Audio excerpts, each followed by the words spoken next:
Jem is my name, no one else is the same. Jem is my name. Jem. When episode 5 finished, I wondered, where is the show going to go from here? So I watched episode 6, and now I know where the show goes from episode 5. I mean, I could have jumped all the way to episode 52 or something, but then I'd probably have been really, really lost. So, I'm not wearing shoes. You're lucky I'm wearing pants. And no, I'm not going to sit up straight. Because my camera was kind of low. And if I did, I'd be a little bit too tall. So I decided to recline. Do the Jeff Goldblum or something.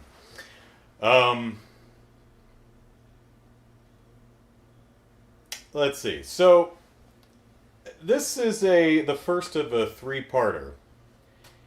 And it's a little muddled in my opinion. It also repeats a few plot points that we've already seen. There's the whole... We get into the... Jem won the battle... Jem the Holograms won the Battle of the Bands, so they get the movie contract. So this is about them actually making the movie now. Well, Jem, of course, is the headliner and getting all the attention, and Kimber, again, is getting a little miffed about that, and Eric Raymond, again, comes up to her and he's like, you know, I could make you a star. I could have your name in lights. You're the true genius behind Jem and the Holograms. It's like, this is almost the same dialogue from episode 3 or whatever it was. I know you're the real talent, not Jem, but she gets all the publicity while you write the songs. It's Jem's fault, you know. She steals the spotlight from you because she knows you're the real talent of the group. And that's a conflict that lasts all of 2 seconds, and she's like, no. Also, so, to celebrate the kickoff of the new Jem movie, they're having a party at the mansion that the girls now live in with the orphans, because they won that in the Battle of the Bands too. And who's spying on them but the Misfits? And where are they spying on them from? From the balcony of the mansion across the street. Because, unbeknownst to us, but knownst to Pizzazz, probably unbeknownst to the creative team behind the show, Pizzazz's daddy is really rich. And it was apparently unbeknownst to the rest of the Misfits too. They're like, holy crap, you have a lot of money. And Pizzazz is like, yeah, this is one of our smaller mansions, but really, who cares about money? And Roxy and Stormer both look at each other and are like, we do! And, of course, Pizzazz is pissing and moaning about, Jem and the Holograms' good fortune. Most all of which is a direct result of the Misfits just being completely awful people that nobody likes. So they give Jem and the Holograms all of the advantages just to spite the Misfits, because nobody likes them. So anyway, Pizzazz is pissing and moaning about how life is not fair. She wants people to pay attention to her and not Jem.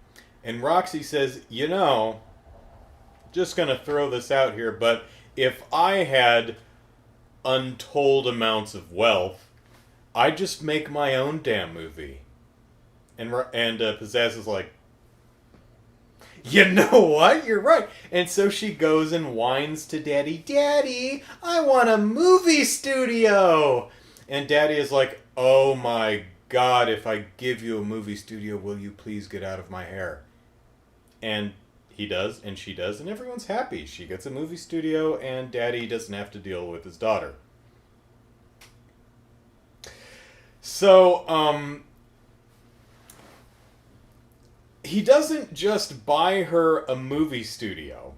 And this is all Pizzazz's plan, and this is a pretty decent plan. She doesn't just make Daddy buy her own movie studio. No. She has Daddy buy the movie studio that's making the Jem movie, and they install Eric Raymond as the producer of that film.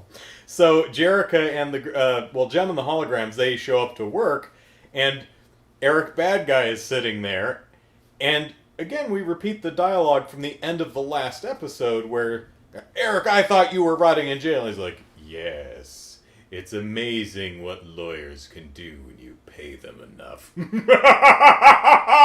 You know, he does that thing. Well, he doesn't do the maniacal laugh. Eric! That's right, Jerica, darling. But why aren't you in jail? It's amazing what lawyers can do if you pay them enough. Eric Raymond! I thought you were in jail. Amazing what lawyers can do if you pay them enough. He's a bad guy, you see. So, I'm a little confused about how the rich dude who offered up the movie contract has no power in this. What exactly was his position to offer a movie contract? Was he just a mid-level employee of the movie studio? Not that it matters, who cares? I'm just curious. Anyway, he has no control over this. So now Eric is producing the movie. The studio is owned essentially by Pizzazz and Shenanigans and Chew. So another big thing about this episode is Jerica is really starting to fret if Rio likes her or Jem more. You could just tell me you're the same person. But, you know, the longer you let a lie go, the harder it is to tell the truth. There's an important lesson in this show made for children. Also, one of the orphans is going blind. Little Susie. It's not Susie, it's like Brienne or something. I don't know. But they spot her watching a Jem music video sitting like 6 inches away from the screen. They're like, oh, maybe we should take her to the optometrist. And they do. And he's like, I'm very sorry. It's cancer. No. But she's going to be blind in like a week. So that sucks. Not little Susie or Brienne or whatever her name is. Becky. Not Becky. Who's Becky? Does anyone know Becky? I'm sure she's been in the background of several shots of the show before, but kind of a missed opportunity. I mean, maybe if it was other Susan, Angela, Abigail, Ashley, what's her name? The other girl who still owes $30 for the change jar. You know, a character we've gotten to know, but this character hasn't even had any dialogue, so I think we've missed an opportunity there. So Kimber is still a little feeling underappreciated. Aja and Shauna are just, they're having fun. They're just along for the ride. Kimber's not feeling great appreciated. Jem's co-star male is just a sleazy, hey, let's go over to a quiet spot and rehearse our love scene. Yeah. You know. And of course, Rio gets pissed at the guy and cold cocks him, and then the Misfits like make a poster for the movie, and it's like The Misfits, starring Jem and the Holograms. And somehow, I don't know if Rio was like supposed to be in charge of publicity or props, because Jem seems to think it's his fault, like he had something to do with it. Honest, I didn't know anything about this, Jem. Oh, I'm sure you didn't. I think she's just a little snippy, because I think she's just angry at herself for lying to Rio and putting herself in a bad position where she has to wonder if he likes her better than Jem. On the other hand, Rio does think it's two people, and he's being a little morally loose with both. So pick one, Rio. Don't be a jerk. I mean, he is dedicated to Jerica, but he's also a little bit too fawning over Jem. Can you cheat with someone with themselves? Yes. So, two other funny things. there's a stagehand. Oh, the director quits.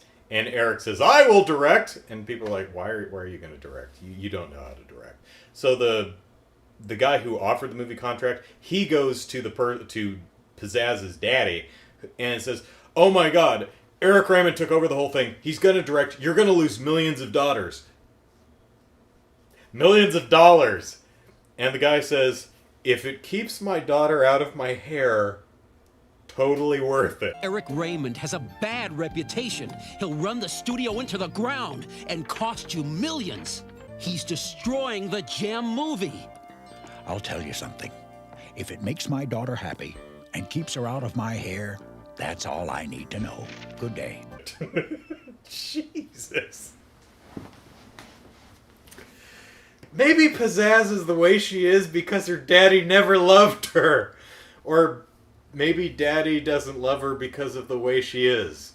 Where's her mom? I don't know. Anyway. There's a stagehand that's really funny. It's like, hey, can we get back to work now? Mr. Raymond, we're a day behind already. Do you want to keep your job? Yes. Then stop harassing me and get the reporters. Right. I have good people like Miguel to back me up. Right, Miguel? Right.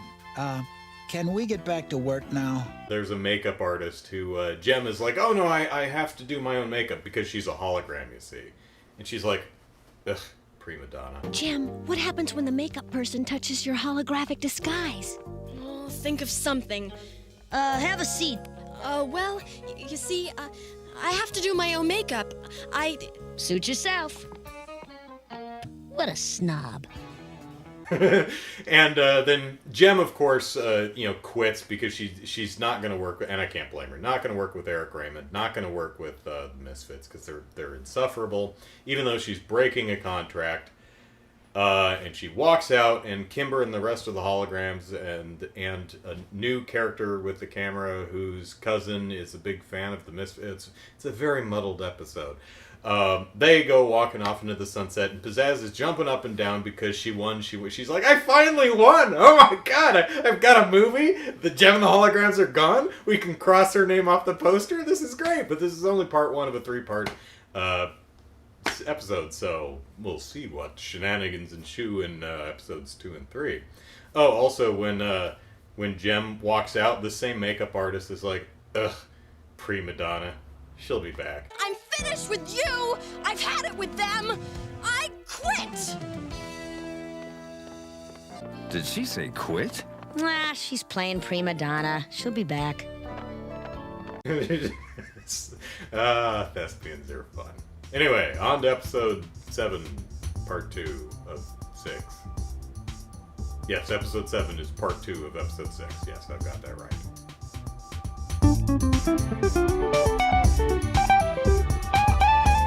I've only begun! Ugh! You're a falling star! Oh!